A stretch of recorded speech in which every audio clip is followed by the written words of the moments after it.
Good morning, all.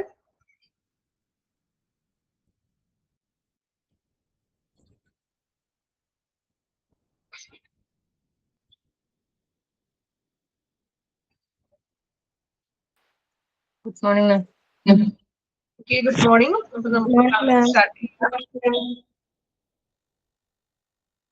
Good morning, ma'am.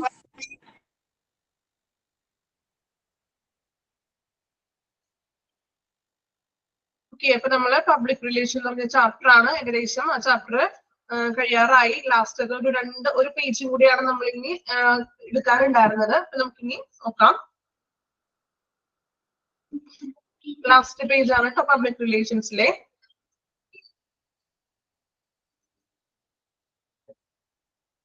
Information regarding the condition of hospital patients, especially VIPs and very serious patients, should be guided and preferably governed by an approval code. അപ്പോ first one നോക്കാം. Information regarding the condition of hospitals അല്ലെ. അതായത് VIP patients ഒക്കെ ഉണ്ടാവും ഹോസ്പിറ്റലുകളിൽ അല്ലെ. VIP എന്ന് വെച്ചാൽ എന്താ?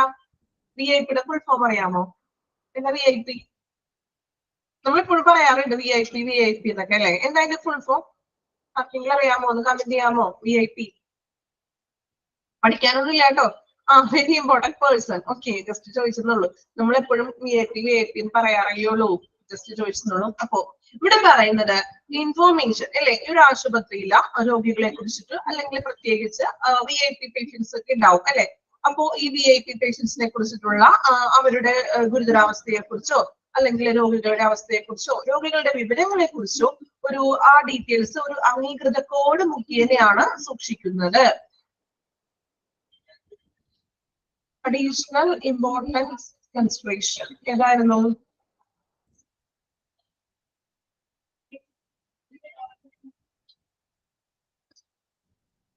ഓക്കെ അത് എടുത്തിട്ടില്ല അല്ലേ. ഓക്കെ അതെ, വേറെ അടുത്ത നെക്സ്റ്റ് ബാച്ചിനെ നമ്മൾ ഇവിടം വരെയാണ് നിർത്തിയത് കേട്ടോ. ഓക്കെ സ്റ്റാർട്ട് ചെയ്യാം കേട്ടോ. പറഞ്ഞത് നന്നായി. പെട്ടെന്നേ പല ക്ലാസ്സിലും നമ്മൾ മാറി എടുക്കുന്നോണ്ടേ ചിലപ്പോ അത് ഒരു കൺഫ്യൂഷൻ ആണ്. Okay, additional important consideration.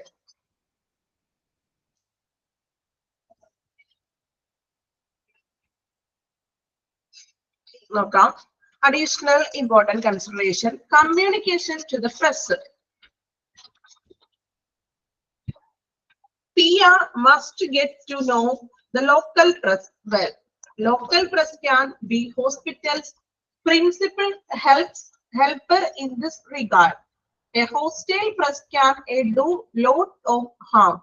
If an editor understands the hospital's problems, he can help enormously. എന്താ?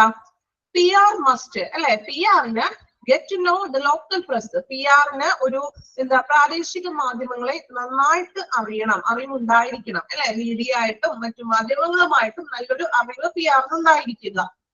Then local press can be hospital's principal helper in this regard. ഈ ലോക്കൽ പ്രസ്സുകൾക്ക് പ്രാദേശിക മാധ്യമങ്ങൾക്ക് ഹോസ്പിറ്റലിനെ ഒരു വിധത്തിൽ സഹായിക്കാൻ സാധിക്കുന്നു. അതുപോലെ തന്നെ a hostile press can do a lot of harm. അതുപോലെ തന്നെ ശത്രുപരമായിട്ടുള്ള പ്രസ്സിന് ഇപ്പോ എന്തെങ്കിലും ഇപ്പൊ പാർട്ടികൾ തന്നെ ആലോചിച്ച് നോക്കൂ. പല രാഷ്ട്രീയ പാർട്ടികളുണ്ട് അല്ലെ. അപ്പൊ ഒരു പാർട്ടി എന്തെങ്കിലും നല്ലത് പറഞ്ഞിട്ടുണ്ടെങ്കിൽ ചിലപ്പോ മറ്റു പാർട്ടി അതിനെ എന്താ ആർഗ്യൂ ചെയ്തൊക്കെ പറയാറുണ്ട് അല്ലേ. അപ്പൊ ഇവിടെയും അതുപോലെ തന്നെ എനിമി ശത്രുപരമായിട്ടുള്ള പ്രസ്സുകൾക്ക് അതുപോലെ തന്നെ ഹോസ്പിറ്റലിന് വളരെയധികം ദോഷം ചെയ്യാനും സാധിക്കും. അതുപോലെ എന്താണ് ഇപ്പൊ വേറെ വ്യാജ വാർത്തകളൊക്കെ ഉണ്ടാക്കാനോ അങ്ങനെയുള്ള കാര്യങ്ങളൊക്കെ ചെയ്യാനായിട്ടും സാധിക്കുന്നു ശത്രുപരമായിട്ടുള്ള പ്രസ്സിന്. If an editor understands the hospital's problem, he can help enormously. അദ്ദേഹത്തിന് ഇപ്പൊ ഒരു എഡിറ്റർക്ക് നമ്മളുടെ ഹോസ്പിറ്റലിനെ സംബന്ധിച്ചിട്ടുള്ള പ്രശ്നങ്ങളും അല്ലെങ്കിൽ അവിടുത്തെ സർവീസസുകളൊക്കെ എന്തൊക്കെയാണോ ആ ഹോസ്പിറ്റലിനെ കുറിച്ച് നല്ല രീതിയിൽ അറിയാവുന്ന ഒരു എഡിറ്റർക്ക് ഹോസ്പിറ്റലിനെ ഹെൽപ്പ് ചെയ്യാനായിട്ട് സാധിക്കും. നല്ല രീതിയിൽ ഹോസ്പിറ്റലിനെ കുറിച്ചുള്ള വിവരങ്ങളൊക്കെ മാധ്യമങ്ങളിലൂടെയൊക്കെ എഴുതാൻ സാധിക്കും.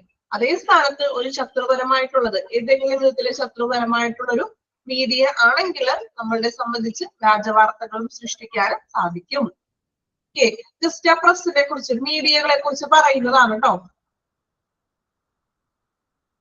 Then press and media. When something has gone seriously wrong and consequences may be of public concern, legitimate information must be volunteered as early as possible.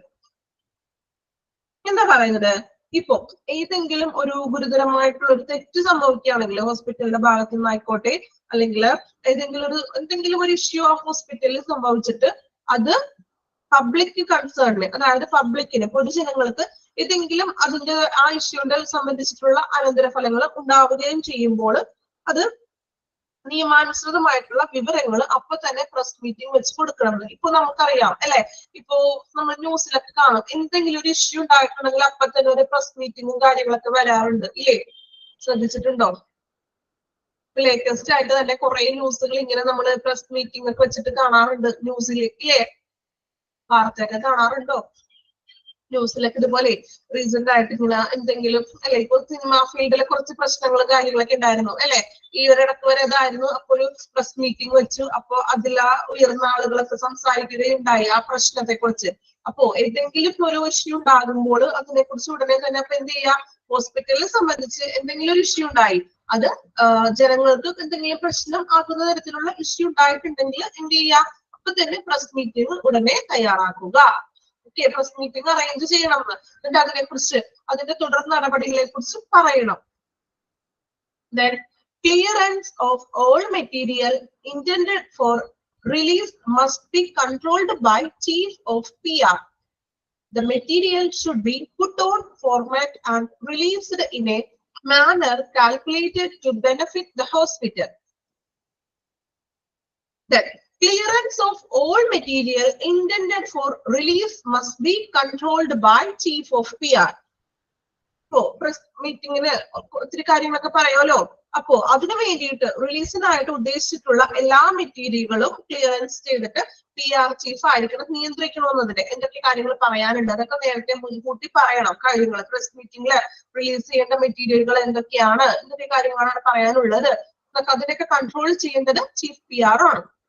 Then the material should be put on a format and released in a manner calculated to be benefit the hospital.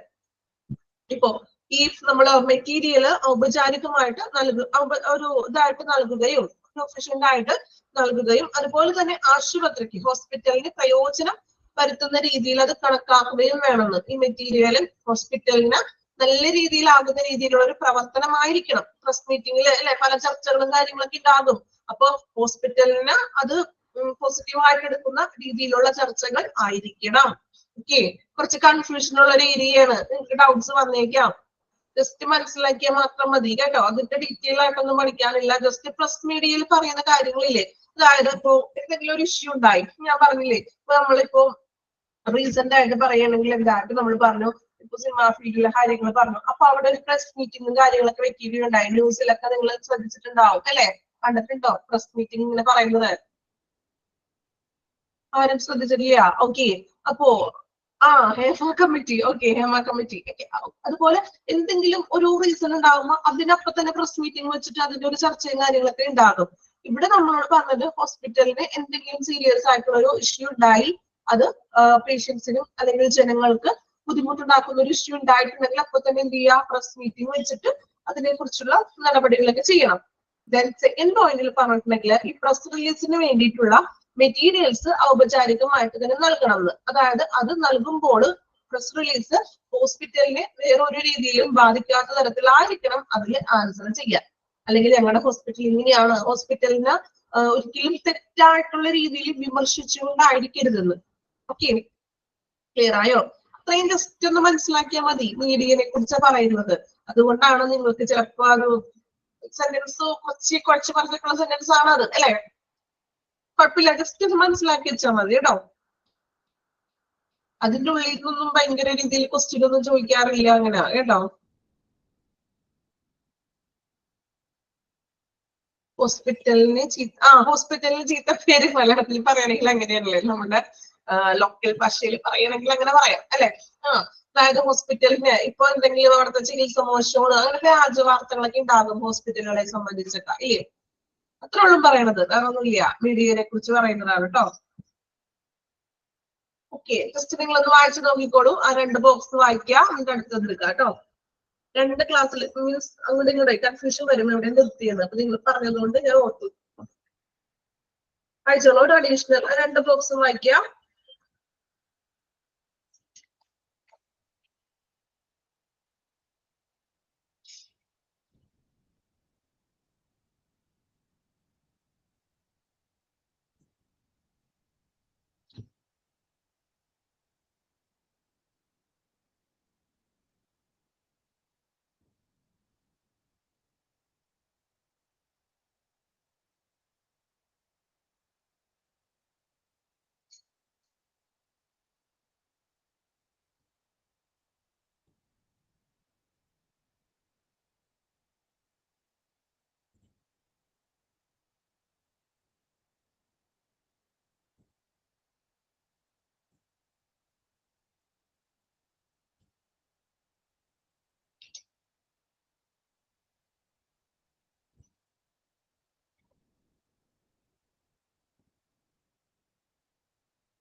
വായിച്ചോ? Complete ചെയ്തോ 2 box?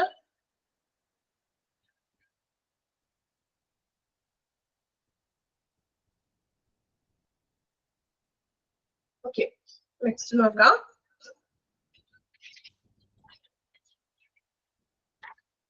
Information regarding the condition of hospital patients, especially VIPs and every serious patients, should be guided and preferably governed by approval code. അതായത് ആശുപത്രിയിലെ രോഗികളുടെയും especially VIP patients ഒക്കെ ഉണ്ടാവും. അവരുടെ ഈ ഗുരുതരമായിട്ടുള്ള രോഗങ്ങളെയും അല്ലെങ്കിൽ അവരുടെ രോഗാവസ്ഥയെ കുറിച്ചുള്ള വിവരങ്ങള് ഒരു കോഡ് മുഖേന ഹോസ്പിറ്റലിൽ സൂക്ഷിക്കണം. ഒരു കോഡ് എഴുതിക്കൊണ്ട് ആ കോഡ് മുഖേന ആയിരിക്കണം VIP പേഷ്യൻസിന്റെ ഒക്കെ രേഖകൾ സൂക്ഷിക്കുക, അല്ലെ? നമുക്കറിയാം ഈ ഒരു ഹോസ്പിറ്റലിലെ VIP പേഷ്യൻസ് ഒക്കെ വരുമ്പോൾ അവർക്ക് പ്രത്യേക പരിഗണന, പ്രൊട്ടക്ഷൻസ് കാര്യങ്ങളൊക്കെ ഉണ്ടാകും. ഉണ്ടാകോ? നമ്മൾ ഫിലിമിലൊക്കെ കാണാറുണ്ടല്ലോ. ഇപ്പോ VIP എന്ന് പറയുന്നത് ആരാണ്? ചിലപ്പോൾ മുതിർന്ന രാഷ്ട്രീയ നേതാക്കളോ മറ്റും ഹോസ്പിറ്റലൈസർ ഒക്കെ ആണെങ്കിൽ അവർക്ക് ഒരു നോർമൽ ഒരു പേഷ്യൻസിനേക്കാൾ ഉപരി കുറച്ചും കൂടി പ്രൊട്ടക്ഷൻസും കാര്യങ്ങളൊക്കെ ഉണ്ടാകും, ഇല്ലേ? പോലീസ് പ്രൊട്ടക്ഷൻ ഉണ്ടാകും, അല്ലെങ്കിൽ മറ്റേതെങ്കിലും തരത്തിലുള്ള പ്രൊട്ടക്ഷൻസും കാര്യങ്ങളും ഏർപ്പാടാക്കിയിട്ടുണ്ടാകും ഹോസ്പിറ്റലിനെ സംബന്ധിച്ച്. സോ VIP പേഷ്യൻസിനെയൊക്കെ സംബന്ധിച്ചിട്ടുള്ള അവരുടെ രോഗത്തിന്റെ ഡീറ്റെയിൽസും കാര്യങ്ങളും പുറത്തുവിടാതെ അതൊരു കോഡ് മുഖേനയാണ് സൂക്ഷിക്കുന്നത്. ഓക്കെ, then നെക്സ്റ്റ് നോക്കാം. Interviews of patients by press or taking their photographs should be only permitted if the patient or his or her relatives consent, if it is in the hospital's interest. ഇപ്പോ രോഗിയുടെയോ അല്ലെങ്കിൽ ഒരു patients വന്നു, അല്ലെ? ഒരു patients admitted ആയി, ഇതുപോലെയുള്ള VIPസോ അല്ലെങ്കിൽ വല്ല സിനിമാക്കാരന്മാരോ അങ്ങനെയുള്ളവരൊക്കെ അഡ്മിറ്റഡ് ആകുമ്പോഴേ ചിലപ്പോ അവർക്ക് ഇപ്പൊ എന്തെങ്കിലും ഇന്റർവ്യൂസ് നടത്താനോ, ഇപ്പോ രാഷ്ട്രീയ പ്രവർത്തകരാണ് അല്ലെങ്കിൽ ഏതെങ്കിലും സിനിമാ ഫീൽഡിയോ അങ്ങനെ ഒരു VIP ആയിട്ടുള്ള ആളുകളൊക്കെ അഡ്മിറ്റഡ് ആകുമ്പോൾ ചിലപ്പോ ഈ മാധ്യമ പ്രവർത്തകരൊക്കെ വരും, അല്ലെ? ഇന്റർവ്യൂ ചെയ്യാനും മറ്റുമായിട്ട് അല്ലെങ്കിൽ ഫോട്ടോസ് എടുക്കാനും കാര്യങ്ങൾക്കൊക്കെ വേണ്ടി വരുമ്പോൾ അത് രോഗിയുടെ അനുവാദത്തോടു കൂടി അല്ലെങ്കിൽ രോഗിയുടെ റിലേറ്റീവ്സിന്റെ കൺസെന്റോട് കൂടി മാത്രമേ ചെയ്യാൻ പാടുള്ളൂ, അല്ലെങ്കിൽ അനുവദിക്കാൻ പാടില്ല. എന്ന് ഹോസ്പിറ്റലിന്റെ താല്പര്യമാണെങ്കിൽ, ഹോസ്പിറ്റലിന്റെ ഒരു ഇത് കൂടി ഉണ്ടെങ്കിൽ മാത്രമേ അത് ചെയ്യാൻ പാടുള്ളൂ. മാധ്യമങ്ങളൊക്കെ വരാനായിട്ട് ചില ഹോസ്പിറ്റലുകളൊന്നും അനുവദിക്കില്ല ചില കേസുകളിൽ, അല്ലെ? അവരുടെ ചിലപ്പോ ഹോസ്പിറ്റലിനൊക്കെ എന്തെങ്കിലും ബാധിച്ചാറോ എന്ന് വിചാരിച്ചായിരിക്കും അങ്ങനെ ചെയ്യാത്തത്. സോ പേഷ്യൻസിന്റെ റിലേറ്റീവ്സിന്റെയോ അനുവാദം കൂടാതെ ഫോട്ടോസോ അല്ലെങ്കിൽ ഇന്റർവ്യൂസോ ഒക്കെ എടുക്കാൻ പാടില്ല. ഓക്കെ, വായിച്ചു നോക്കിക്കോളൂ. ഈ ഒരു ബോക്സും കൂടി ഉണ്ട്, ആ ബോക്സ് ഒന്ന് വായിക്കുക.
ഓക്കെ, കംപ്ലീറ്റ് ചെയ്തോ?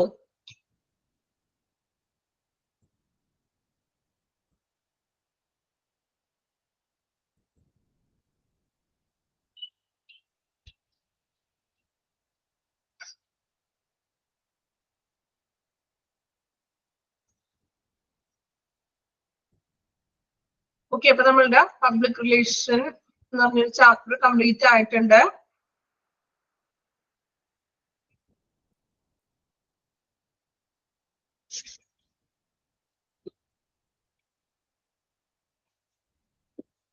ഓക്കെ, ഒരു ബോക്സും കൂടി എടുക്കാറുണ്ട് അല്ലെ? ചെറിയൊരു ബോക്സും കൂടി ഉണ്ട്.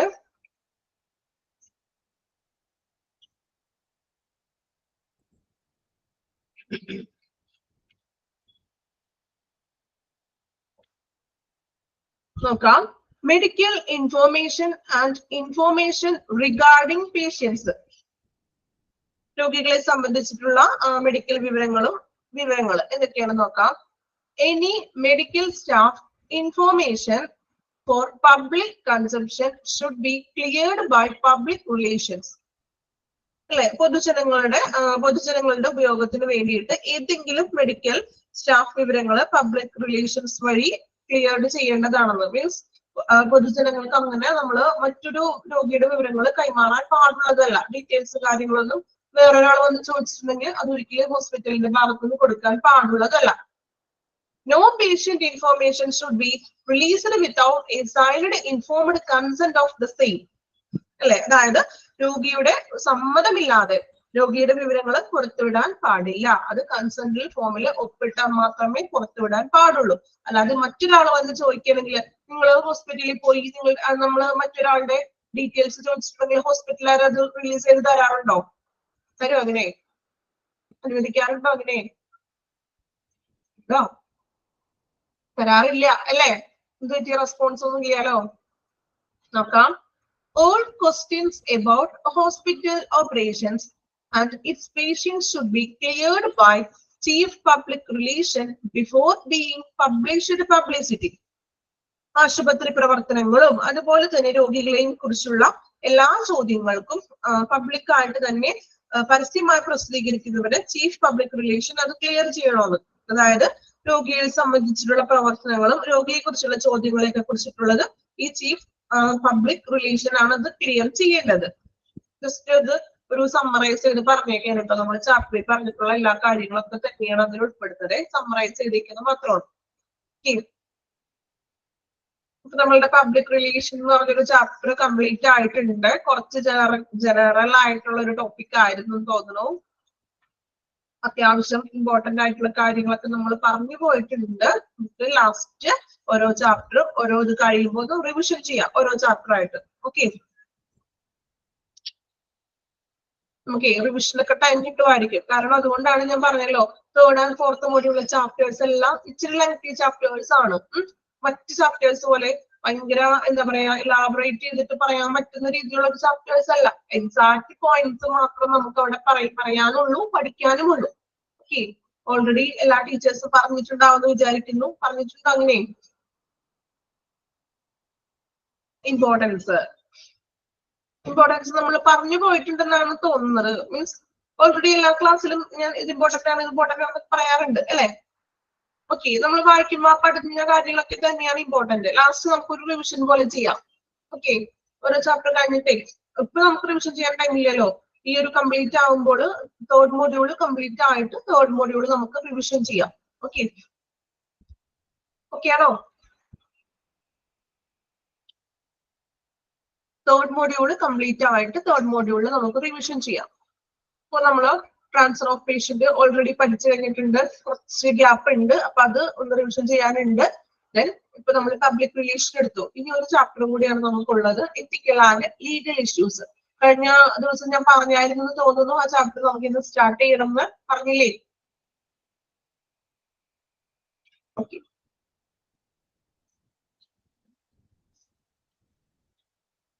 ഈ ഒരു ചാപ്റ്റർ കൂടി ഉണ്ട് നമുക്ക് തേർഡ് മോഡ്യൂളിൽ. അപ്പൊ ഈ ഒരു ചാപ്റ്റർ കൂടി കംപ്ലീറ്റ് ചെയ്തിട്ട് നമുക്ക് റിവിഷൻ ചെയ്യാം. Okay, ethical and legal issues. എന്താണ് ചാപ്റ്റർ കണ്ടിട്ട് എന്ത് തോന്നി? അയ്യോ പബ്ലിക് റിലേഷനിലും കുറച്ചും കൂടി ഇതാണെന്ന് തോന്നിയോ പേര് കേട്ടപ്പോ? എളുപ്പമാണ് അല്ലേ? ബുദ്ധിമുട്ടില്ല. പിന്നെ നമുക്ക് പറയുന്നത് പോലെ ഏതൊരു ചാപ്റ്ററും തുടക്കത്തില് എന്താ സ്റ്റാർട്ടിങ് ട്രബിൾ എന്ന് പറയുന്നത് പോലെ ചെറിയൊരു ബുദ്ധിമുട്ടുണ്ടാകുമ്പോഴും ആ ഒരു തുടങ്ങുമ്പോൾ ഒരു സ്റ്റാർട്ടിങ് ട്രബിൾ, ഇത് കഴിഞ്ഞാൽ നമ്മൾ ഓക്കെയാണ്. ഈ എത്തിക്കൽ ആൻഡ് ലീഗൽ ഇഷ്യൂസിൽ പ്രത്യേകിച്ച് പറയാനുള്ളത് പഠിക്കാനുള്ളതെന്ന് വെച്ചിട്ടുണ്ടെങ്കിൽ ഹോസ്പിറ്റലിനെ സംബന്ധിച്ചിട്ടുള്ള കുറച്ച് നിയമങ്ങളും ചട്ടങ്ങളൊക്കെ, അതായത് ഓരോരോ ആക്ടുകളൊക്കെ ഇല്ലേ, നമ്മൾ ഓരോ കൺസ്യൂമർ പ്രൊട്ടക്റ്റീവ് ആക്ട് അല്ലെങ്കിൽ മിനിമം വേജ് ആക്ട്, അങ്ങനെയുള്ള കുറച്ച് ആക്ടുകളെ കുറിച്ചാണ് പഠിക്കാനുള്ളത്. കുറച്ചധികം തന്നെ ഇപ്പൊ പഠിക്കാനുണ്ടെന്ന് പറഞ്ഞാൽ ഇയറുകളൊക്കെ പഠിക്കാനുണ്ട് ഇതിനകത്ത് കുറച്ച്. ഓരോ ആക്ടിനെ കുറിച്ചുള്ള ഇയറുകൾ ചിലപ്പോ നിങ്ങളത് ഏതെങ്കിലും പഠിച്ചതൊക്കെ ആയിരിക്കാം ആക്ടുകളൊക്കെ. ഓക്കെ, വേറെ ഒന്നും അധികം പഠിക്കാനൊന്നും ഇല്ല. ആക്ടുകളാണ് കൂടുതലായിട്ടും വരുന്നത്. കുറച്ച് റൂൾസ് ആൻഡ് റെഗുലേഷൻസും തുടങ്ങിയ ആക്ടുകളെ കുറിച്ചൊക്കെയാണ് പറയുന്നത്. ഓക്കെ, പേടിക്കേണ്ട, എളുപ്പമാണ്. ഫസ്റ്റ് തുടക്കത്തിലുള്ള ഒരു സ്റ്റാർട്ടിംഗ് ട്രബിൾ മാത്രമേ ഉണ്ടാവുള്ളൂ. അത് കഴിഞ്ഞാൽ ഓക്കെയാണ്. നമുക്ക് ആദ്യം നോക്കാം എത്തിക്കൽ ആൻഡ് ലീഗൽ. എന്താ എത്തിക്കൽ എന്ന് പറഞ്ഞാല്? എത്തിക്കൽ എന്താ ഒരു മീനിങ്? എത്തിക്കൽ എന്ന് പറഞ്ഞാൽ അതിന്റെ ടേമിന്റെ അർത്ഥം എന്താ? ഒരു ഐഡിയ ഇല്ല. എത്തിക്കൽ. ലീഗൽ എന്ന് വെച്ചാൽ എന്താ? ലീഗൽ ആണെന്നൊക്കെ പറയില്ലേ, ലീഗൽ ആയിട്ട് ചെയ്യണം എന്നൊക്കെ പറയാറുണ്ട് ഇല്ലേ? ലീഗൽ എന്താ മീനിങ്? ഏതെങ്കിലും മീനിങ് അറിയോ? ഒന്നും അറിയില്ല. ലീഗൽ നിയമമാണ്. ഓക്കെ, അങ്ങനെയെങ്കിൽ എത്തിക്കൽ എന്തായിരിക്കും? എത്തിക്കല് ഒരു ഐഡിയ ഇല്ല. എത്തിക്കൽ എന്ന് പറഞ്ഞിട്ടുണ്ടെങ്കിൽ എന്താ? ധാർമ്മികപരമായിട്ടുള്ള കേട്ടിട്ടുണ്ടോ എവിടെയെങ്കിലും? ധാർമ്മികപരമായിട്ടുള്ളതും നിയമം. ലീഗൽ എന്ന് പറഞ്ഞാൽ നിയമപരമായിട്ടുള്ളത്. അപ്പോ ധാർമ്മികമായിട്ടുള്ളതും നിയമപരമായിട്ടുള്ള കുറച്ച് എന്താ പ്രവൃത്തി അല്ലെങ്കിൽ പ്രശ്നങ്ങളെ കുറിച്ചൊക്കെയാണ് നമ്മൾ ഈ ഒരു ചാപ്റ്ററിലൂടെ പഠിക്കാൻ പോകുന്നത്. നോക്കാം. എത്തിക്കൽ ആസ്പെക്ട്സ്, ധാർമ്മികമായിട്ടുള്ള പ്രസക്തി. എന്താണ് എത്തിക്കൽ ആസ്പെക്ട്സ് എന്നാണ് നോക്കുന്നത്. Code of behaviour set by members of the medical profession to control the practice of medicine so that its members do not bring disgrace to the profession. നിങ്ങൾ ഐഡിയ ഉണ്ടോ? കോഡ് ഓഫ് ബിഹേവിയർ അല്ലെ? Code of behaviour set by members of the medical profession. Medical പ്രൊഫഷൻസില അല്ലെ, medical പ്രൊഫഷൻസിലെ അംഗങ്ങള് സ്ഥാപിച്ചിട്ടുള്ള ഒരു code of behaviour, ഒരു പെരുമാറ്റ ചട്ടത്തെയാണ് നമ്മൾ എത്തിക്കൽ ആസ്പെക്ട് എന്ന് വിളിക്കുന്നത്. ഒരു മെഡിക്കൽ പ്രൊഫഷനിലുള്ള അംഗങ്ങൾ തന്നെ സ്വയം നിർമ്മിച്ച ഒരു ബിഹേവിയർ, ഒരു പെരുമാറ്റം, ഇന്ന കാര്യങ്ങൾ ചെയ്യണം, ഇന്ന കാര്യങ്ങൾ ചെയ്തുകൂടാ എന്നൊക്കെ ഉള്ളൊരു അവരൊരു പെരുമാറ്റ ചട്ടം നിർമ്മിച്ചു. അതിനാണ് ഈ എത്തിക്കൽ ആസ്പെക്ട്സ് എന്ന് പറയുന്നത്. ഓക്കെ, നോക്കാം എന്തിനു വേണ്ടിയിട്ടാണെന്ന്. ഇങ്ങനെയുള്ള എത്തിക്കൽ ആസ്പെക്ട്സ് കൊണ്ടുവന്നത് എന്തിനു വേണ്ടിയിട്ടാണെന്ന് നോക്കാം. So that to control the practice of medicine so that its members do not bring disgrace to the profession. അല്ലെ, അതിലെ അംഗങ്ങള് അവരുടെ പ്രൊഫഷൻസിൽ അപമാനം വരുത്താതിരിക്കാൻ, അതായത് നല്ല രീതിയിൽ ഡിസ്ഗ്രേസ് എന്ന് വെച്ചാൽ എന്താണ്? മോശപ്പെട്ടതാക്കാതിരിക്കാൻ, നല്ല രീതിയിൽ വർക്ക് ചെയ്യാൻ വേണ്ടിയിട്ട് ആ ഒരു മെഡിക്കൽ പ്രൊഫഷന്റെ ഉള്ളില് ഓരോ മര്യാദകൾ പാലിക്കണം, അല്ലെങ്കിൽ റൂൾസും റെഗുലേഷൻസും കൊണ്ടുവന്നതാണ് എത്തിക്കൽ എന്ന് പറയുന്നത്. എന്തിനു വേണ്ടി കൊണ്ടുവന്നു? അവരുടെ പ്രൊഫഷനെ നല്ല രീതിയിൽ അവർ മാനേജ് ചെയ്യാൻ വേണ്ടിയിട്ട്, വേറെ പ്രൊഫഷനെ കളങ്കപ്പെടുത്തുന്ന രീതിയിൽ, ഡിസ്പ്ലേസ് ചെയ്യാത്ത രീതിയിൽ പ്രശ്നങ്ങളൊന്നും വരാതിരിക്കാൻ വേണ്ടിയിട്ട് ആ മെഡിക്കൽ പ്രൊഫഷൻസിലെ അംഗങ്ങൾ കൊണ്ടുവന്ന ഒരു കോഡ് ഓഫ് ബിഹേവിയറിനെയാണ് നമ്മൾ എന്ത് വിളിക്കുക? എത്തിക്കൽ ആസ്പെക്ട്സ് എന്ന് വിളിക്കുന്നത്. അത്രയും ക്ലിയർ ആണോ? ഓക്കെ, ക്ലിയർ ആണോ? മെഡിക്കൽ പ്രൊഫഷണലിലെ അംഗങ്ങൾ കൊണ്ടുവന്ന ഒരു കോഡാണത്.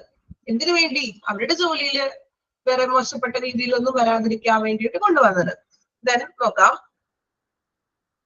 ഇനി സിമ്പിൾ ആയിട്ട് പറയുകയാണെങ്കിൽ ethic is a system of moral principle. Moral principle എന്ന് പറഞ്ഞാൽ എന്താണ്? ധാർമ്മികമായിട്ടുള്ള തത്വങ്ങളുടെ ഒരു സിസ്റ്റം ആണെന്ന്. കുറെ തത്വങ്ങൾ നിങ്ങൾ പറഞ്ഞു, ആരൊക്കെ മനസ്സിലിട്ടിട്ടുണ്ടായിരുന്നു തത്വങ്ങൾ അല്ലെ? തത്വങ്ങൾ എന്ന് വെച്ചാൽ എന്താണ്? ഫിലോസഫി ഒക്കെ പറയാതെ പറയും. ഓരോരുത്തരും ഓരോ വ്യക്തികളുടെ ഫിലോസഫി ഉണ്ട് അല്ലെ? അപ്പൊ അങ്ങനെയുള്ള കുറച്ച് റൂൾസും റെഗുലേഷൻസും കാര്യങ്ങളൊക്കെ അല്ലെ, അപ്പൊ മോറൽ പ്രിൻസിപ്പിൾ തത്വങ്ങളാണ് നമ്മൾ എത്തിക്സ് എന്ന് പറയുന്നത്. Ethics is A concerned with what is good for individuals and society and is also described as moral philosophy. അല്ലേ? അതായത് എന്താണ് ധാർമ്മികത എന്ന് പറയുന്നത് വ്യക്തികൾക്കും കോഡ് ഓഫ് വ്യക്തികൾക്കും അതുപോലെ തന്നെ സൊസൈറ്റിക്കും സമൂഹത്തിനും നല്ലതുമായിട്ട് ബന്ധപ്പെട്ട രീതിയിലുള്ള ഇതായിരിക്കണം എത്തിക്സിൽ നമ്മൾ പറയേണ്ടത്.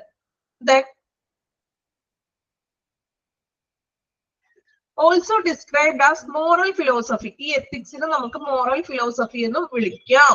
അതായത് ധാർമ്മിക തത്വചിന്തയെന്നും നമുക്ക് എത്തിക്സിനെ വിളിക്കാവുന്നു. ഇനി A code of ethics is wide. Code of ethics എന്ന് പറഞ്ഞിട്ടുണ്ടെങ്കിൽ ചെറിയൊരു കാര്യമല്ല, വൈഡ് ആയിട്ടുള്ള ഒരു കാര്യമാണ്. which gives employees or members a general idea of what kind of behavior and decision are desirable and encouraged at a business or organization. ഒരു ബിസിനസ്സിലോ അല്ലെങ്കിൽ ഏതെങ്കിലും ഒരു ഓർഗനൈസേഷൻ, ഒരു സംഘടനയിലോ ഏതു തരത്തിലുള്ള പെരുമാറ്റങ്ങളും തീരുമാനങ്ങളും പ്രോത്സാഹിക്കപ്പെടുന്നതുമാണ് എന്നതിനെ കുറിച്ചുള്ള ഒരു പൊതുവായിട്ടുള്ള ഒരു ആശയം ജീവനക്കാർക്കോ അല്ലെങ്കിൽ അതിലെ അംഗങ്ങൾക്കോ നൽകുന്ന ഒരു ധാർമ്മിക കോഡാണെന്ന്. അതായത് ഒരു സ്ഥാപനത്തിലോ അല്ലെങ്കിൽ ഒരു ഓർഗനൈസേഷൻസിലോ എങ്ങനെ പ്രവർത്തിക്കണം, ഞാൻ പറഞ്ഞില്ലേ എന്തൊക്കെ കാര്യങ്ങളാണ് നമ്മളോട് ചെയ്യേണ്ടത്, എന്തൊക്കെ കാര്യങ്ങൾ നമ്മൾ ചെയ്യാൻ പാടില്ല എന്നതിനെ കുറിച്ച് വിശദീകരിക്കുന്ന ഒരു വിശാലമായിട്ടുള്ള ഒരു കോഡാണ് എത്തിക്സ് എന്ന് പറയുന്നത്. Okay. Then a code conduct mention how employees or members have to act in specific situations. ഒരു കോഡ് ഓഫ് എത്തിക്സ് എന്ന് പറയുന്നത് ഒരു പ്രത്യേക സാഹചര്യത്തില് ഇപ്പോൾ ജീവനക്കാരോ അംഗങ്ങളോ എങ്ങനെ പ്രവർത്തിക്കണമെന്ന് പരാമർശിക്കുന്നുണ്ടെന്ന് ഈ എത്തിക്സ്, ഈ കോഡ് ഓഫ് എത്തിക്സിൽ എങ്ങനെയാണ് നമ്മൾ അതിനെതിരെ പ്രവർത്തിക്കേണ്ടതെന്ന് പ്രത്യേകം പരാമർശിക്കുന്നു. അതാണ് ഈ കോഡ് ഓഫ് എത്തിക്സ് എന്ന് പറയുന്നത്. ഒരു ഏകദേശം ഒരു ഐഡിയ കിട്ടിയോ എന്താണ് എത്തിക്സ് എന്ന് വെച്ചിട്ടുണ്ടെങ്കിൽ? എന്തെങ്കിലും ഒരു ഐഡിയ കിട്ടിയോ? ഓക്കെ ആണോ? അതായത് നമ്മളൊരു സ്ഥാപനത്തിലോ അല്ലെങ്കിൽ ഒരു പ്രൊഫഷൻസിലോ നിൽക്കുമ്പോൾ അവിടെ എന്തെല്ലാം കാര്യങ്ങൾ ചെയ്യണം അല്ലെങ്കിൽ എന്തെല്ലാം കാര്യങ്ങൾ ചെയ്യരുത് എന്ന് തീരുമാനിക്കുന്ന ഒരു കോഡ്, ഒരു റൂൾസ്, കുറച്ച് ചട്ടങ്ങളും. ഇപ്പൊ നമ്മളൊരു കോളേജില് ഒരു കോളേജിൽ നിങ്ങൾ ചേർന്നു, അപ്പൊ കോളേജിന്റെ കുറച്ച് നിബന്ധനകൾ ഉണ്ടാവും. അല്ലെങ്കിൽ ഏതെങ്കിലും ഒരു സ്ഥാപനത്തിൽ നിങ്ങൾ വർക്ക് ചെയ്യുന്നു, അപ്പൊ അവിടെയും കുറച്ച് റൂൾസ് ആൻഡ് റെഗുലേഷൻസ് ഉണ്ടാവും. ഇപ്പൊ ലീവിന്റെ കാര്യത്തില് ഇത്ര ദിവസം ലീവ് ഉണ്ടോ, അല്ലെങ്കിൽ ഇന്ന ടൈമാണ് കോളേജ് ടൈം, ഇന്ന സമയത്ത് നമ്മൾ സ്റ്റാർട്ട് ചെയ്യും, അല്ലെങ്കിൽ ഓരോ ടൈമും കാര്യങ്ങളൊക്കെ ഉണ്ടാകും. ഒരു ഇൻസ്റ്റിറ്റ്യൂഷൻ ആണെങ്കിലും അതിനെ സംബന്ധിച്ചിട്ടുള്ള കുറച്ച് റൂൾസ് ആൻഡ് റെഗുലേഷൻസ്, ഇതിനെയാണ് നമ്മൾ എത്തിക്സ് എന്ന് പറയുന്നത്. കുറച്ച് ക്ലിയർ ആക്കാൻ ബുദ്ധിമുട്ടുണ്ടാകും അറിയാം. അപ്പോ തുടക്കത്തിൽ തുടങ്ങി പറയാം. ഇവിടെ നമ്മൾക്ക് പറയുന്നത് മെഡിക്കൽ പ്രൊഫഷൻസിലെ അംഗങ്ങൾ ചേർന്ന് നിർമ്മിച്ച ഒരു കോഡ് ഓഫ് ബിഹേവിയർ, അതിന്റെ ഒരു സെറ്റിനെയാണ് നമ്മൾ എന്ത് വിളിക്കുക, എത്തിക്കൽ ആസ്പെക്ട്സ് എന്ന് വിളിക്കുന്നത്. അതായത് അവിടെ ഇങ്ങനെ പെരുമാറണം. അത് എന്തിനു വേണ്ടിയിട്ടാണ് ഇങ്ങനെയുള്ള ഒരു കോഡ് ഓഫ് എത്തിക്സ് കൊണ്ടുവന്നിരിക്കുന്നത്? അതായത് അവരുടെ പ്രൊഫഷന് ഡിസ്ഗ്രേസ് വരാതിരിക്കുക, അവരുടെ പ്രൊഫഷൻ നല്ല രീതിയിൽ മെയിൻറ്റെയിൻ ചെയ്ത് മുന്നോട്ട് പോവുക, നല്ല രീതിയിലുള്ള പ്രവർത്തനങ്ങൾ നടത്താൻ വേണ്ടിയിട്ട് അവർ തന്നെ സെറ്റ് ചെയ്ത, മെഡിക്കൽ പ്രൊഫഷൻസിലെ അംഗങ്ങൾ തന്നെ സെറ്റ് ചെയ്തൊരു കോഡ് ഓഫ് ബിഹേവിയറിനെയാണ് നമ്മൾ എത്തിക്കൽ ആൻഡ് ലീഗൽ എന്ന് പറയുന്നത്. ഇനി ഷോർട്ട് ആക്കി പറയുകയാണെങ്കിൽ നോക്കാം. എത്തിക്സ് എന്ന് പറഞ്ഞിട്ടുണ്ടെങ്കിൽ ഇൻഡിവിജ്വൽസിനും അതുപോലെ തന്നെ സൊസൈറ്റിക്കും നല്ല രീതിയിൽ അതായത് വ്യക്തികൾക്കും അതുപോലെ തന്നെ സമൂഹത്തിനും നല്ലതുമായിട്ട് അവർക്ക് നല്ല രീതിയിൽ ഗുഡായിട്ട് ചെയ്യേണ്ട കാര്യങ്ങളാണ് കോഡ് ഓഫ് എത്തിക്സിൽ പറയുന്നത്. അതായത് നമ്മൾ പറഞ്ഞ ഒരു വൈഡാണ്, വിശാലമായിട്ടുള്ള ഒന്നാണ്. ഒരു ബിസിനസ്സിലോ അല്ലെങ്കിൽ ഏതെങ്കിലും ഒരു ഓർഗനൈസേഷൻസിലോ ഏത് തരത്തിലുള്ള പെരുമാറ്റങ്ങളാണോ തീരുമാനങ്ങളാണോ എടുക്കേണ്ടതൊക്കെ നമ്മളെ പഠിപ്പിക്കാനും പ്രോത്സാഹിപ്പിക്കാനും ഈ കോഡ് ഓഫ് എത്തിക്സ് കൊണ്ട് നമുക്ക് സഹായിക്കുന്നു. Rules and regulations. ഓക്കെ, അത്ര ആ ഒരു ഒറ്റ പോയിന്റ് നിങ്ങൾ നോക്കിയാൽ മതി. റൂൾസ് ആൻഡ് റെഗുലേഷൻസിനെയാണ് ഈ എത്തിക്സ് എന്ന് പറയുന്നത്. ഓക്കെ, സ്റ്റാർട്ടിംഗ് ട്രബിൾ ഉണ്ടാക്കോളും, അത് കഴിഞ്ഞാൽ നമ്മൾ ഓക്കെയാണ്. നിങ്ങളൊന്ന് വായിച്ചു നോക്കിയേ, എത്തിക്കൽ ആസ്പെക്ട്സ് ഒന്ന് വായിച്ചു നോക്കിക്കോളൂ കേട്ടോ. അപ്പൊ കുറച്ചും കൂടി ഐഡിയ കിട്ടും. നമ്മൾ ഈ പറഞ്ഞതൊക്കെ വെച്ചിട്ട് ജസ്റ്റ് ഒന്ന് വായിച്ചു നോക്കിക്കോളൂ.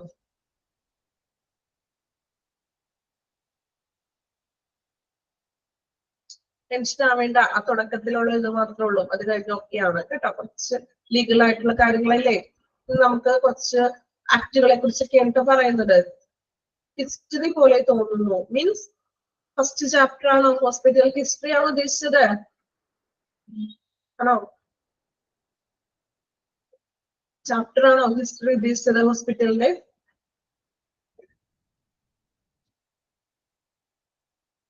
ഓക്കെ, അത് ബുദ്ധിമുട്ടായിരുന്നോ ഹിസ്റ്ററി പഠിക്കാൻ?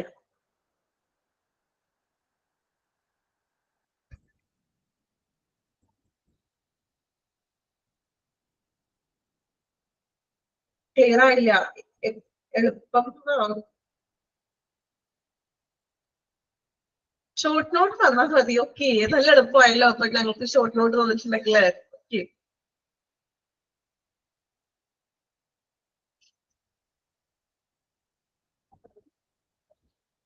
ഇത് വളരെ ഷോർട്ടാണ് തന്നിരിക്കുന്നത്. ഇതിൽ നമുക്ക് മൊത്തം പഠിക്കാനൊന്നും ഇല്ലാലോ.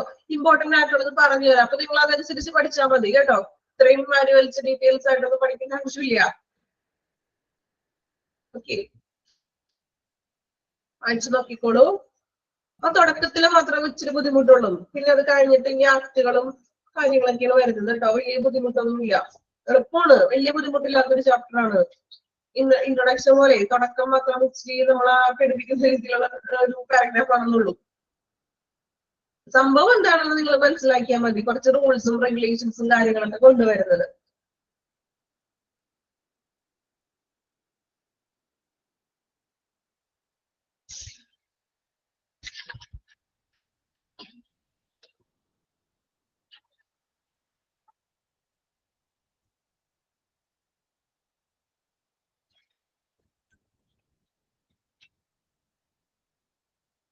ഓക്കെ, നെക്സ്റ്റ് നോക്കാം. Legal aspects.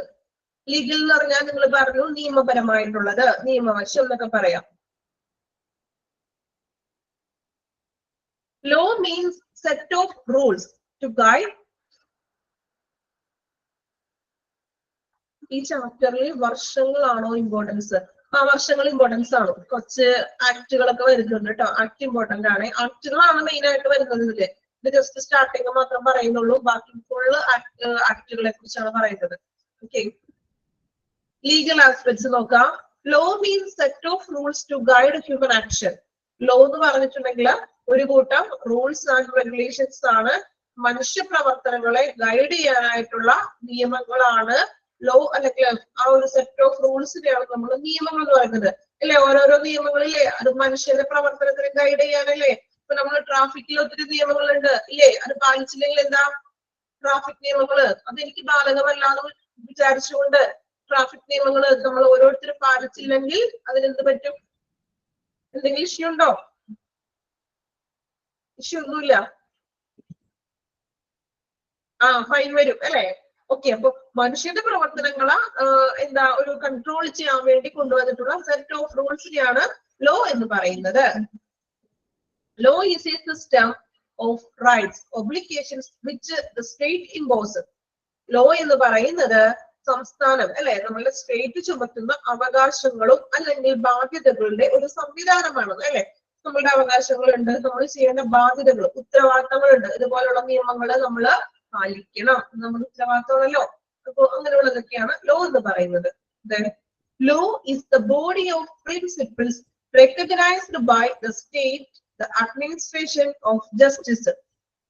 നീതിയുടെ ഭരണം അല്ലെങ്കിൽ നീതികൂടം അംഗീകരിച്ചിട്ടുള്ള ഒരു തത്വങ്ങളുടെ ഒരു കൂട്ടമാണ് അല്ലെ. ഈ നിയമങ്ങൾ എന്നൊക്കെ പറഞ്ഞില്ലേ, ഈ ട്രാഫിക് നിയമങ്ങളും കാര്യങ്ങളും അല്ലെ, അതെല്ലാം ഒരു ഭരണകൂടം അംഗീകരിച്ചിട്ടുള്ളതാണ്.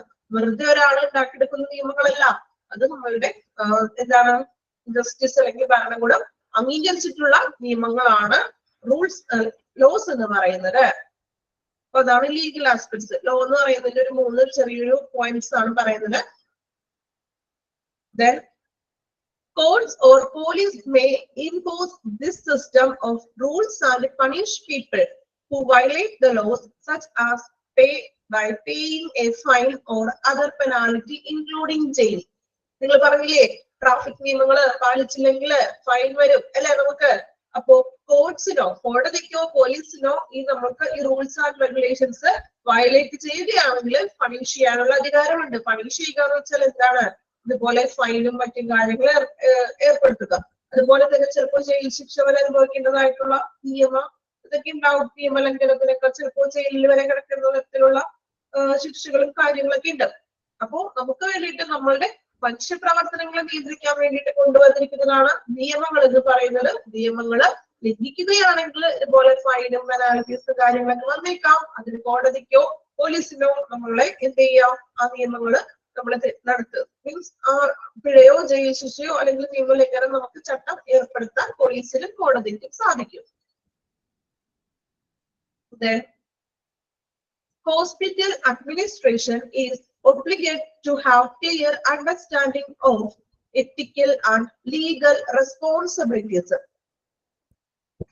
നിയമപരമായിട്ടുള്ളതും ധാർമ്മികപരമായിട്ടുള്ള ഉത്തരവാദിത്തങ്ങളെ കുറിച്ച് ഹോസ്പിറ്റലിന് വ്യക്തമായിട്ടുള്ള ഒരു ധാരണ ഉണ്ടായിരിക്കണം. അത് ഹോസ്പിറ്റലിന് ബാധ്യസ്ഥരാണെന്ന് ഈ നിയമങ്ങളെ കുറിച്ചൊക്കെ അറിയാനായിട്ട്.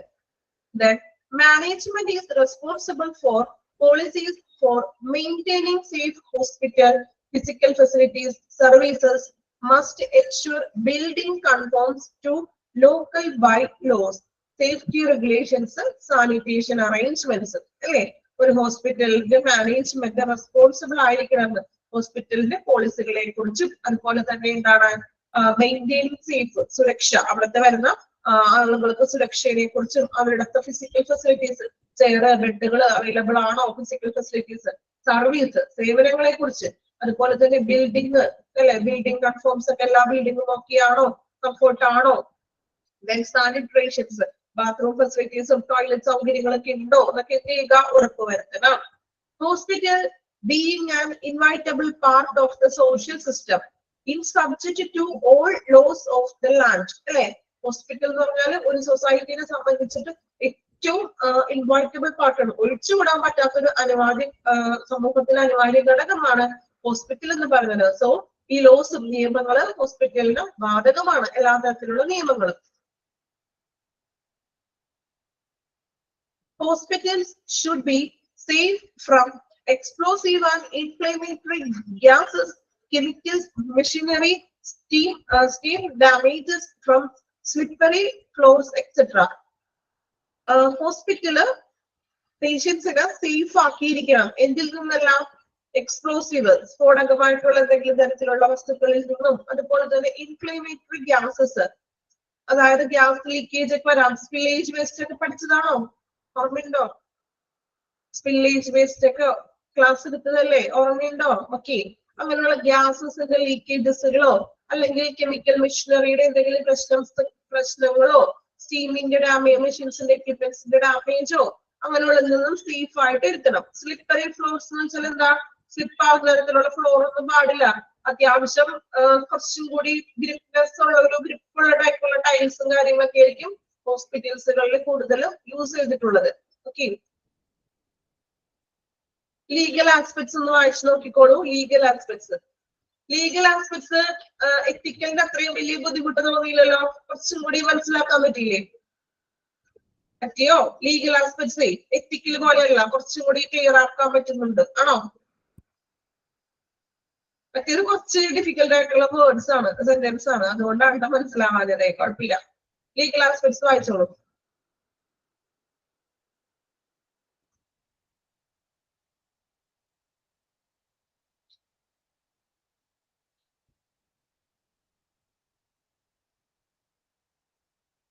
മറ്റേത് കുറച്ച് ടഫായിട്ട്, കുറച്ച് ടഫാണ്. അത് ടഫല്ല, എത്തിക്സ് എന്നൊക്കെ പറഞ്ഞാലേ നമ്മൾ കേൾക്കാത്തൊരു സംഭവമാണ് അല്ലെ.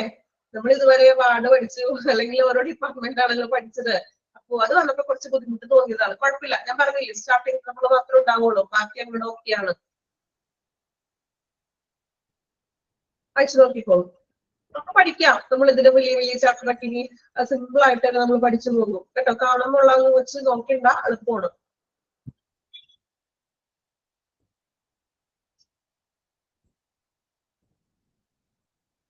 ലീഗൽ ആസ്പെക്ട്സിലെ സെക്കൻഡ് പോയിന്റ് പറഞ്ഞിട്ടുള്ളത് നമ്മളുടെ സ്റ്റേറ്റ് അല്ലെ, നമ്മളുടെ എന്താ പറയാ, നമ്മളുടെ സംസ്ഥാനം നമുക്ക് ചുമത്തുന്ന കുറച്ച് നിയമങ്ങളും നമ്മളുടെ ബാധ്യതകളുമാണെന്ന്. അതായത് നിയമങ്ങള് ഇപ്പൊ സ്റ്റേറ്റ് നമുക്കറിയാം, ഇപ്പൊ നമ്മൾ മൗലിക അവകാശങ്ങളും അങ്ങനെയുള്ള അവകാശങ്ങളുടെ ലിസ്റ്റ് ഒക്കെ ഉണ്ട്. അത് നമ്മുടെ സ്റ്റേറ്റ് ആണ് നമുക്ക് ചുമത്തുന്നത് അല്ലെ. അപ്പൊ നമ്മൾ ആ നിയമങ്ങൾ എന്ത് ചെയ്യാ, പാലിക്കുക. നമ്മളുടെ ഒബ്ലിഗേഷൻസ്, ബാധ്യതയാണ്, ഉത്തരവാദിത്തമാണ് അല്ലെ നിയമങ്ങൾ പാലിക്കുക എന്നുള്ളത്.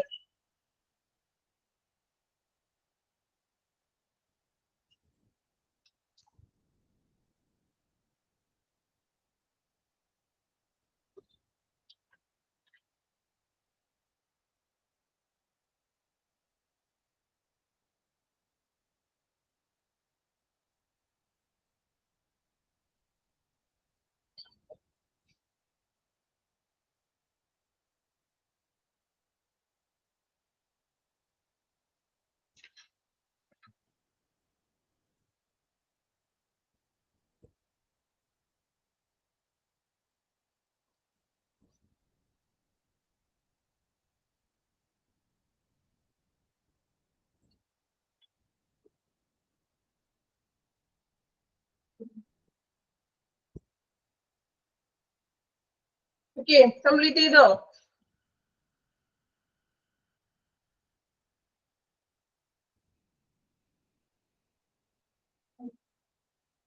ഇനി ഫസ്റ്റ് പാരഗ്രാഫിലെ എത്തിക്കൽ ആസ്പെക്ട്സിൽ ഞാൻ പറയുന്നത് ശ്രദ്ധിക്കുക. എന്നിട്ട് എന്ത് ചെയ്യാം, ഒന്ന് അണ്ടർലൈൻ ചെയ്തിട്ടോളൂ. ഇമ്പോർട്ടന്റ് ആയിട്ടുള്ള കാര്യങ്ങൾ പറയാം, അണ്ടർലൈൻ ചെയ്യാം. പേനയോ പെൻസിലോ കയ്യിലെടുത്തോളൂ. നോക്കാം. അറ്റ് ഇറ്റ്സ് സിംപ്ലസ്റ്റ് എന്ന് പറഞ്ഞിട്ട് കണ്ടോ?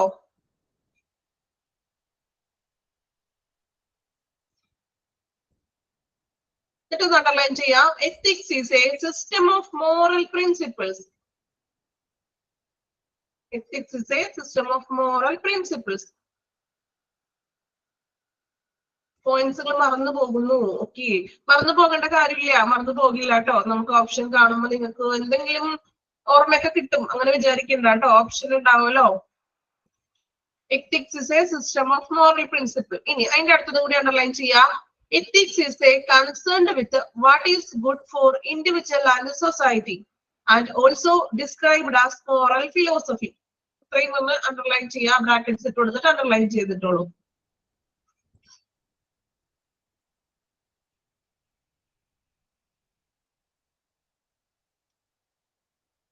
നെക്സ്റ്റ് വരുമ്പോ ലീഗൽ ആസ്പെക്ട്സിലെ ഫസ്റ്റ് 2 പോയിന്റ് ഇമ്പോർട്ടന്റ് ആണ്, അണ്ടർലൈൻ ചെയ്തിടാം. Law means set of rules guide human action, അല്ലെങ്കിൽ is a system of rights obligations which the state imposes. എക്സാമിന് ലോയുടെ കാര്യം എപ്പോഴും ചോദിക്കാറുണ്ട് കേട്ടോ. ലീഗൽ ആസ്പെക്ട്സിലെ ഫസ്റ്റത്തെ 2 പോയിന്റ് അണ്ടർലൈൻ ചെയ്തിട്ടുള്ളൂ.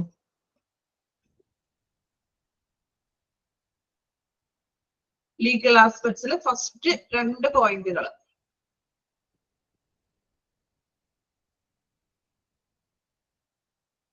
ഓക്കെ, മറന്നു പോകുന്ന പേടി വേണ്ട, അതുകൊണ്ടാണ് പറഞ്ഞത് ലാസ്റ്റ് നിമിഷത്തേക്ക് വേണ്ടി പഠിക്കാൻ മാറ്റി വെക്കരുതും. ഇനിയുള്ള ചാപ്റ്റേഴ്സുകൾ അന്നന്ന് പഠിച്ചു പോവുക. പറ്റുന്ന പോലെ ഓരോരുത്തരുടെ സാഹചര്യം പോലെ എന്ത് ചെയ്യുക, പഠിച്ചു പോകാൻ നോക്കുക. അപ്പൊ നിങ്ങൾ മറന്നുപോയില്ല. ഇടക്കിടക്ക് ജസ്റ്റ് റിവിഷൻ പോലെ കഴിഞ്ഞ ചാപ്റ്ററുകൾ ഒന്ന് വായിച്ചു നോക്കാം. ഓക്കെ, ഇപ്പൊ സ്റ്റാർട്ട് ചെയ്തിട്ടല്ലേ ഉള്ളൂ നമ്മളെ തേർഡ് മൊഡ്യൂള്. അപ്പൊ ഓരോന്നും കഴിയുന്നതനുസരിച്ച് നിങ്ങൾ എന്ത് ചെയ്യുക, പഠിച്ചു പോവുക.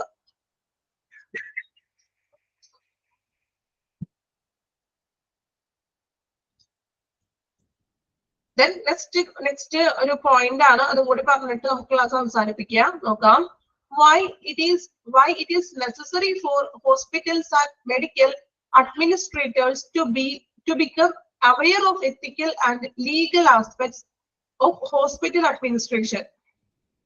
ഹോസ്പിറ്റലിലെ അഡ്മിനിസ്ട്രേഷന്മാരും അതുപോലെ തന്നെ ഈ ധാർമ്മികതയെ കുറിച്ചും ബോധവാന്മാരാകേണ്ടത് എന്തുകൊണ്ടാണെന്ന്, അതായത് ലീഗലും അല്ലെങ്കിൽ എത്തിക്സിനെ കുറിച്ചിട്ടൊക്കെ എന്തുകൊണ്ടാണെന്ന് അറിയണം എന്ന് പറയുന്നത്, ഹോസ്പിറ്റലിലെ അഡ്മിനിസ്ട്രേഷൻസും കാര്യങ്ങളും അറിയണം എന്ന് പറയുന്നത് എന്തുകൊണ്ടാണ്, അതിന്റെ റീസൺസ് നോക്കാം.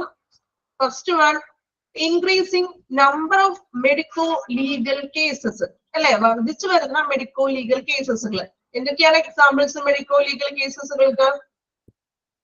എക്സാമ്പിൾ എന്തൊക്കെയാണെന്ന് കമന്റ് ചെയ്താൽ. മെഡിക്കോ ലീഗൽ കേസസുകൾ നമ്മൾ ഒത്തിരി ചാപ്റ്റേഴ്സിൽ പറഞ്ഞു പോയിട്ടുള്ള കാര്യമാണ് MLC എന്ന്. ആക്സിഡന്റ് കേസുകൾ വരാം. ദെൻ ആക്സിഡന്റ് കേസ് മാത്രമല്ലോ. പോലീസ് അന്വേഷണത്തിന് മർഡർ കേസുകൾ വരാം. ദെൻ സൂയിസൈഡ് കേസുകൾ, പോയിസണിങ്, അങ്ങനെയുള്ള എന്ത് കാരണം കണ്ടെത്താനാവാത്ത മരണങ്ങളൊക്കെ ഉണ്ടാവില്ല കേസുകൾ, അങ്ങനെയാണ് ഈ മെഡിക്കോ ലീഗൽ കേസുകൾ. അപ്പോ ഡെയിലി ദിനം പ്രതി മെഡിക്കോ ലീഗൽ കേസ് വർദ്ധിച്ചുകൊണ്ടിരിക്കുകയാണ്. അപ്പോ ഈ നിയമവശങ്ങളെ കുറിച്ചൊക്കെ അറിഞ്ഞിരിക്കണം. Minimise civil and criminal legal proceeding. Criminal നടപടികളൊക്കെ കുറച്ചു മിനിമൈസ് ചെയ്യാൻ വേണ്ടിയിട്ട്, കുറയ്ക്കാൻ വേണ്ടിയിട്ട്. Then ensure quality of medical care. നല്ലൊരു ഗുണനിലവാരമുള്ളൊരു മെഡിക്കൽ കെയർ നൽകാൻ, അതിനൊക്കെ വേണ്ടിയിട്ട് എത്തിക്കലും നിയമവശങ്ങളും കാര്യങ്ങളൊക്കെ അറിഞ്ഞിരിക്കണം. Fourth point, in India, lawyers are very little trained as yet in the complex issues involved in medical cases. ഇന്ത്യയിലെ നിയമവർഷങ്ങളിൽ ഇതുവരെ അതിനുള്ള പരിശീലനമൊന്നും ഈ മെഡിക്കൽ പ്രൊഫഷണൽസിന് ട്രെയിനിങ്ങുകളൊന്നും കിട്ടിയിട്ടില്ല. സോ മെഡിക്കൽ കേസുകളുമായിട്ട് ബന്ധപ്പെട്ട പ്രശ്നങ്ങളെ അഭിമുഖീകരിക്കേണ്ടതായിട്ട് വരുന്നുണ്ട്. സോ അതിനുള്ള ട്രെയിനിങ്സും കാര്യങ്ങളൊക്കെ കിട്ടണം. Then fifth point, It helps the medical professionals to do the right things and protect themselves from silly allegations. നോക്കാം. ഫിഫ്ത് വണ്ണിൽ പറയുന്നത് എന്താണ്? ശരിയായിട്ടുള്ള കാര്യങ്ങൾ ചെയ്യാനും അതുപോലെ തന്നെ സില്ലി ആയിട്ടുള്ള നിസ്സാര കാര്യങ്ങൾ, നിസ്സാരമായിട്ടുള്ള ലിറ്റിഗേഷൻ വ്യവഹാരങ്ങൾ, ഓരോ പ്രവർത്തനങ്ങളിൽ നിന്നും സ്വയം പരിരക്ഷിക്കാനും വേണ്ടിയിട്ട് ഈ മെഡിക്കൽ പ്രൊഫഷണലുകളെ സഹായിക്കുന്നത്. അതായത് ഈ നിയമവശങ്ങളും ലീഗൽ ആയിട്ടുള്ള കാര്യങ്ങൾ അറിഞ്ഞാൽ തന്നെ ചെറിയ ചെറിയ പ്രശ്നങ്ങൾ വരുമ്പോൾ അതിനെങ്ങനെ കൈകാര്യം ചെയ്യണമെന്നൊക്കെ എങ്ങനെ പ്രവർത്തിക്കണമെന്ന് അറിയാൻ സാധിക്കുന്നു. ഈ എത്തിക്കലും ലീഗലും വശങ്ങൾ പഠിച്ചിട്ടുണ്ടെങ്കിൽ അത് കുറച്ചും കൂടി അവർക്ക് ഉപകാരപ്പെടുന്നു. സിക്സ്ത് പോയിന്റ് നോക്കാം. Increasing awareness among the public about the duties and the obligations of medical practitioners as well as hospitals. ഈ മെഡിക്കൽ പ്രാക്ടീസുമാരായിട്ടുള്ള നേഴ്സിന്റെയും അല്ലെങ്കിൽ ആശുപത്രികളുടെയും ചുമതലകളെ കുറിച്ച് അല്ലെങ്കിൽ പ്രതിബദ്ധത, അവരുടെ എന്തൊക്കെ ഡ്യൂട്ടീസ് ആണ് ചെയ്യേണ്ടത്, ചുമതലകളെ കുറിച്ചും പൊതുജനങ്ങൾക്കിടയിൽ ഒരു അവബോധം വർദ്ധിപ്പിക്കുന്നത്. മീൻസ് എന്തൊക്കെയാണ് നഴ്സസ് നമുക്ക് വേണ്ടി ചെയ്യേണ്ട ഒരു കാര്യങ്ങൾ, ഇതിനെ കുറിച്ചൊക്കെ പൊതുജനങ്ങൾക്കും ഒരു ക്ലിയർ ഐഡിയ ലഭിക്കുന്നു. 6 പോയിന്റ് ആണ് റീസൺസ് ആയിട്ട് പറയുന്നത്. ജസ്റ്റ് ഒന്ന് വായിച്ച് മനസ്സിലാക്കിയാൽ മതി, അത് ബൈ ഹാർട്ട് ചെയ്ത് പഠിക്കണമെന്നൊന്നുമില്ല. കാരണം എന്തുകൊണ്ടാണ് അവർ ഈ എത്തിക്കൽ ലീഗൽ അറിഞ്ഞിരിക്കണമെന്ന് പറയുന്നുള്ളൂ. ഇമ്പോർട്ടൻസ് ക്വസ്റ്റ്യൻ അങ്ങനെ അതിന്റെ ഉള്ളിൽ നിന്നൊന്നും ചോദിച്ചതുവരെ കണ്ടിട്ടില്ല. ജസ്റ്റ് റീസൺസ് ഒന്ന് വായിക്കുക, മനസ്സിലാക്കാം. ഓക്കെ, ഇമ്പോർട്ടന്റ് ആയിട്ടുള്ളത് ഞാൻ പറയുന്നത് അനുസരിച്ച് നിങ്ങൾ അടയാളപ്പെടുത്തി പോയാൽ മതി. ജസ്റ്റ് വായിക്കുക, സ്കിപ്പ് ചെയ്യണ്ട, വായിച്ചു വിടണം. ഓക്കെ, വായിച്ചു നോക്കിക്കോളൂ. 6 പോയിന്റ് ഒന്ന് വായിച്ചു നോക്കാം.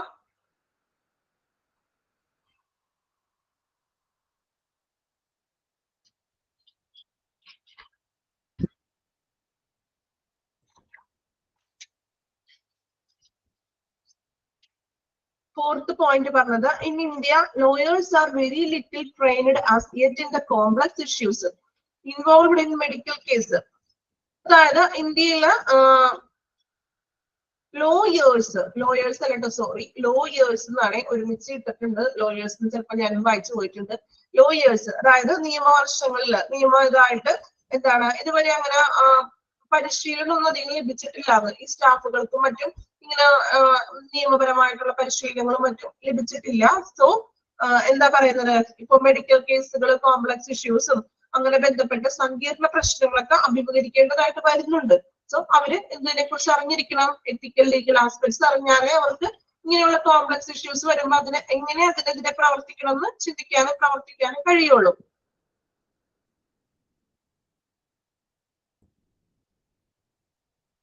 ഡീറ്റെയിൽ ആയിട്ടൊന്നും പഠിക്കണ്ട, എക്സാക്ട് പോയിന്റ് ഒന്ന് പഠിച്ചു വെച്ചാൽ മതി കേട്ടോ. അതിന്റെ ഉള്ളിലേക്ക് നമുക്ക് അതിന്റെ ആവശ്യമില്ല. മാക്സിമം ഷോർട്ട് ആക്കിയിട്ടാണ് PDF അല്ലെ. അപ്പോ അതുപോലെ തന്നെ ഒന്ന് മെയിൻറ്റെയിൻ ചെയ്ത് പഠിച്ചാൽ മതി കേട്ടോ. ഡീറ്റെയിൽ ആയിട്ടൊന്നും പഠിക്കാനില്ല, ഇത് തന്നെ നമുക്ക് ധാരാളമാണ് അല്ലെ. അങ്ങനെ ചിന്തിക്കുന്നുണ്ടാവും കുറച്ചു പേര്, ഇതിൽ കൂടുതൽ എടുത്ത് പഠിക്കാനാണ് അല്ലെ.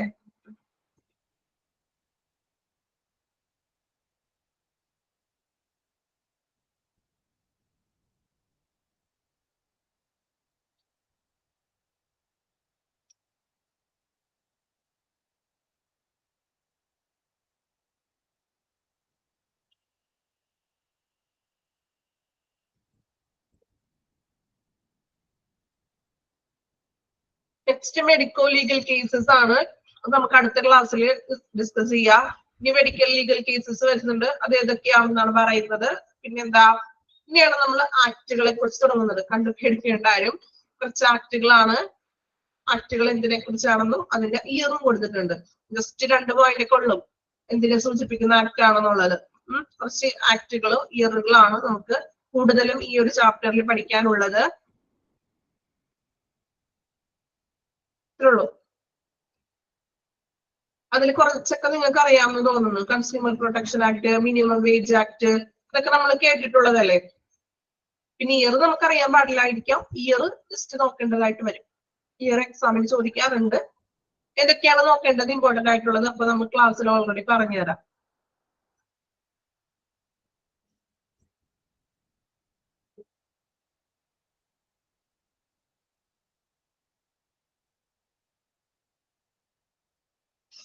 ചാപ്റ്റർ ബുദ്ധിമുട്ടായിട്ട് തോന്നിയോ, ബോറിംഗ് ആയിട്ട് തോന്നിയോ? തേർഡ് ആൻഡ് ഫസ്റ്റ് സെക്കൻഡ് മൊഡ്യൂളൊക്കെ നമുക്ക് കോമൺ ആയിട്ട് ഹോസ്പിറ്റലിനെ സംബന്ധിച്ചിട്ടുള്ള ഡീറ്റെയിൽസും കാര്യങ്ങളൊക്കെയാണ് നമ്മൾ പഠിക്കുന്നതല്ലോ. തേർഡ് ഫോർത്ത് ആയപ്പോ നമ്മൾ കുറച്ചും കൂടി അതിലോട് ആപ്റ്റായി പഠിച്ചൊക്കെ തുടങ്ങിയില്ലേ നിങ്ങള്? എളുപ്പമാണ് കേട്ടോ, ബുദ്ധിമുട്ടൊന്നുമില്ല. നമ്മളൊരു കാര്യം നോക്കുമ്പോൾ അത് തുടക്കത്തിൽ തന്നെ അയ്യോ ബുദ്ധിമുട്ടായിരിക്കുമല്ലോ എന്ന് വിചാരിച്ചാൽ അത് ബുദ്ധിമുട്ടായിരിക്കും. പക്ഷെ എല്ലാം സിമ്പിൾ ആണെന്ന് വിചാരിച്ചാൽ എടുത്തോളും, എളുപ്പമായിരിക്കും. ഓക്കെ, അപ്പോ അടുത്ത ക്ലാസ്സിൽ ഇത്രയും ഭാഗത്ത് നന്നായിട്ട് വായിക്കുക, എങ്കിൽ മാത്രമേ നമുക്കൊരു കണ്ടിന്യൂഷൻ അതിന് കിട്ടുള്ളൂ. ഇങ്ങനെയുള്ള ഒരു ചാപ്റ്റേഴ്സ് ആകുമ്പോൾ കണ്ടിന്യൂഷൻ കിട്ടണമെങ്കിൽ നന്നായിട്ട് വായിക്കണം. ഓക്കെ, നെക്സ്റ്റ് ക്ലാസ്സിൽ വായിച്ചിരിക്കണം. ഇത്രയും എത്തിക്സും ലീഗലൊക്കെ മനസ്സിലാക്കണം. എന്നിട്ട് വേണം നമുക്ക് അടുത്ത ഭാഗത്തേക്ക് പോകാൻ. ഓക്കെ, നമ്മൾ വായിച്ചത്ര നല്ല രീതിയിൽ വായിച്ചിട്ട് വരാം. Thank you all. Thank you, Miss. Thank you, ma'am. I be very tired.